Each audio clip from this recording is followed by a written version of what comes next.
Calm businesses don't happen by accident. They have to be intentionally designed that way. And if that's the case, then the question really is, what are we designing to? What are the elements or component parts that make a calm business, well, calm?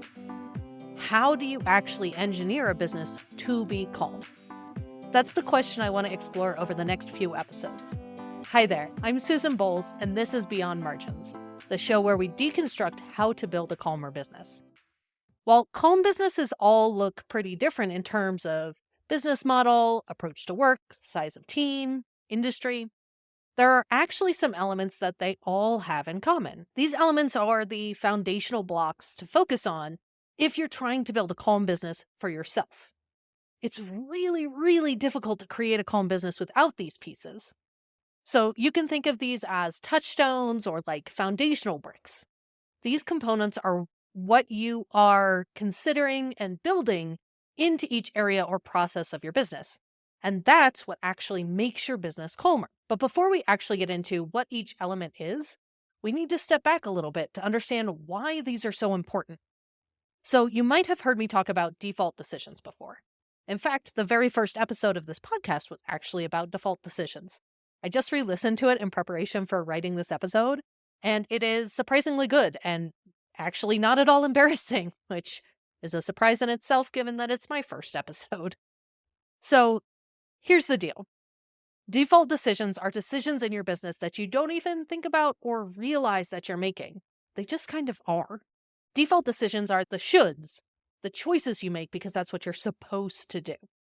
They are best practices or the what's working right now. But the thing about making decisions by default, it leads to building a default business. Those default choices are informed by the business culture we are steeped in, and that default solves for growth at all costs. So whether you intended to or not, you probably internalize these messages from our culture at large, and then probably ended up building your business that way, only to find yourself hating it and wanting to burn it down. We've all been there. But in reality, that's probably not what you envisioned or intended when you started your business. Likely you wanted freedom, flexibility, Fridays off, chaperone your kids' field trips, those sorts of things. But here's the thing about businesses.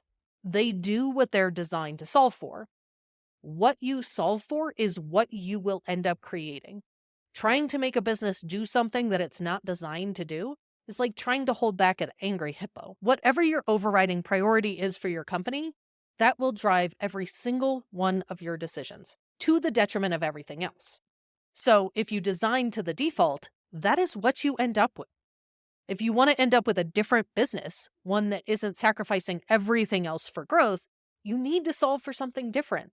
You need to engineer each part and piece to that thing that you are solving for. Now, I believe that the thing you need to solve for is calm. Big surprise, right?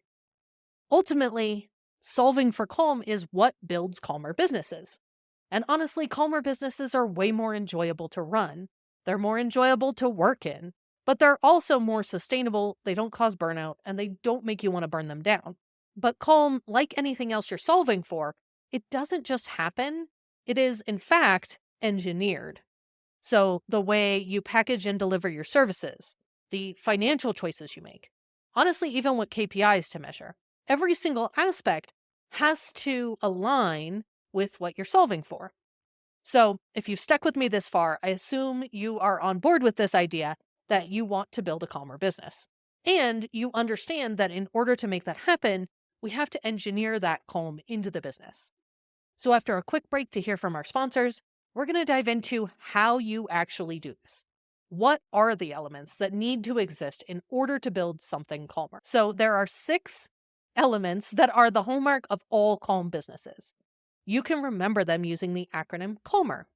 They are clarity, autonomy, a lens of care, margins, efficient systems, rest, and reduced urgency. So let's go into each one of these a little bit deeper. Clarity. Calm businesses are very clear on what they are doing. They are very clear on what is important and what's not. They are clear on what the goals and the definition of success actually is. And that clarity is reflected in their internal and external communication. So everyone involved in the business knows what their role is, knows what the expectations are, they understand the bigger picture. And that clarity is the thing that enables them to have a culture that prioritizes the second element, autonomy. Calm businesses do prioritize autonomy and autonomous decision making. Because if you are micromanaging someone, or you have to make every single decision in the business and wear every hat, well, first of all, that sucks. But also, it's not calm. It creates bottlenecks, it slows down work, and it just generally makes taking action way harder. And that autonomy, that leads to more efficient operations, which are a key component of a calmer business. But calm businesses also approach their work, their team, and their business through a lens of care. They prioritize the well-being of the team, their clients, and their community. The people are more important than the financial results of the business. And this lens of care is reflected in all actions of the business. It's considered when policies are written, when you decide how work happens, when you're planning projects. Care for the people comes first in a calm business. Calm businesses also have comfortable margins. And I'm not just talking financial margins like profit or cash, but emotional margins, energetic margins, capacity margins. The word margin really just means space, and calm businesses have space built in everywhere. Because the reality is, if you are operating at your max all of the time, you really can't absorb surges. And it's a business. The unexpected is always going to happen. So having margins everywhere means that you can absorb those surges without getting overwhelmed. So even when things aren't going quite perfectly, it can still feel pretty calm.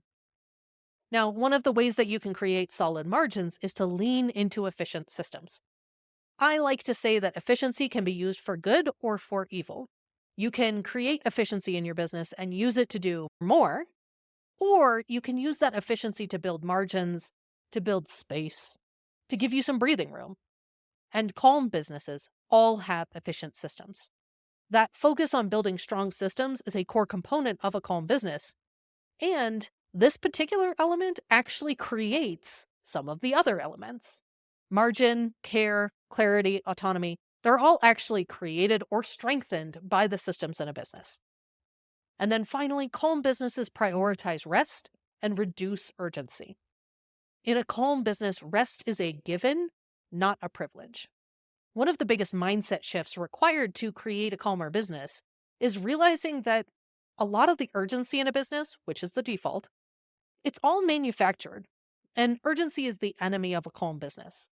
Most of our deadlines are self-imposed, they're made up. And in order to build in the space to rest, sometimes the thing that needs to get taken away is that false urgency. So anytime you can remove urgency, it'll just feel calmer. Now, throughout the rest of this mini-series, I want to explore and deconstruct each individual element. So hopefully you'll come along with me and explore this. Each episode of this mini-series will dive into a single element. How does that element contribute to designing and engineering a calmer business? What does that look like practically in a real-world business like yours? And what are some of the actions you can take to actually start incorporating that element into your own business? So hopefully you'll stick around for the series and geek out with me. Big thanks to everyone who supports Beyond Margins. If you are a listener, a sponsor, or a partner of any kind, I could not do this show without you. For more ideas and stories from me about how to build a calmer business with comfortable margins, head to beyondmargins.com. While you're there, you can sign up for my free newsletter. I send it every week, and it's all about one question. What does it take to build a calmer business? Thanks so much for listening, and I'll be back in 2 weeks.